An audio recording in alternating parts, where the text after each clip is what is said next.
Hello बच्चों, चलिए प्रश्न पढ़ते हैं। नाइट्रोजन किस परास तक भिन्न ऑक्सीकरण अवस्थाएं दर्शाता है? हमें यहाँ पर प्रश्न के चार विकल्प दिए हुए हैं। ए -3 से +5, बी -5 से +5, सी 0 से -5, डी -3 से +3।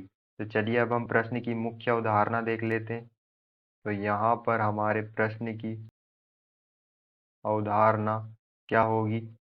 जो हमारा नाइट्रोजन तत्व होता है वो आवर्त सारणी में समूह 15 जो होता है, जो किसके अंतर्गत आता है? समूह 15 पी ब्लॉक में आता है। जो समूह 15 उसका तत्व होता है हमारा जो नाइट्रोजन, जिसे हम एन से दर्शाते हैं। इसे किससे दर्शाते हैं? नाइट्रोजन को हम एन से दर्शाते हैं। और इसका जो परमाणु क्रमांक होता है वो कितना होता है?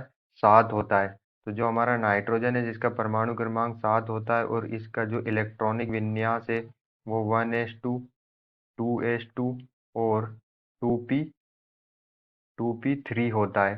तो हम देख सकते हैं कि इसके जो संयोजी कोष में ये संयोजी कोष होते हैं। तो संयोजी कोष में जो इलेक्ट्रॉन की संख्या होती है, संयोजी कोष में इलेक्ट्रॉन की संख्या कितनी होती है? 5 होती है। तो यहाँ पर जो समूह 15 के जो तत्व होते हैं, समूह 15 के जितने भी तत्व होते हैं वो सामान्य ऑक्सीकरण अवस्था, सामान्य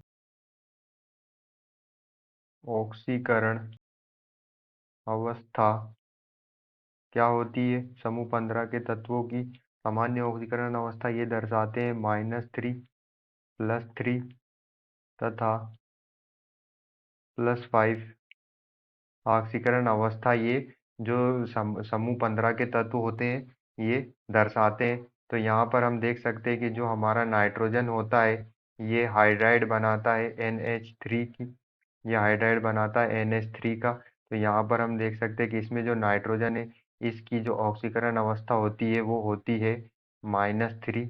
और जो हमारा यहाँ पर नाइट्रोजन है वो N2O5 डाई नाइट्रोजन पेंटा ऑक्साइड बनाता है। इसमें नाइट्रोजन की ऑक्सीकरण अवस्था जो होती है वो क्या होती है? +5 होती है। यहाँ पर जो समूह 15 का तत्व हमारा नाइट्रोजन होता है जिसका परमाणु क्रमांक 7 होता है, वो ऑक्सीकरण अवस्था जो है -3 से +5 तक दर्शाता है। तो चलिए हम अपने विकल्प चेक कर लेते हैं। विकल्प ए में हमें दिया हुआ है -3 से +5, यही हमारा आंसर होगा। आशा करते हैं आपको समझ में आया होगा। धन्यवाद।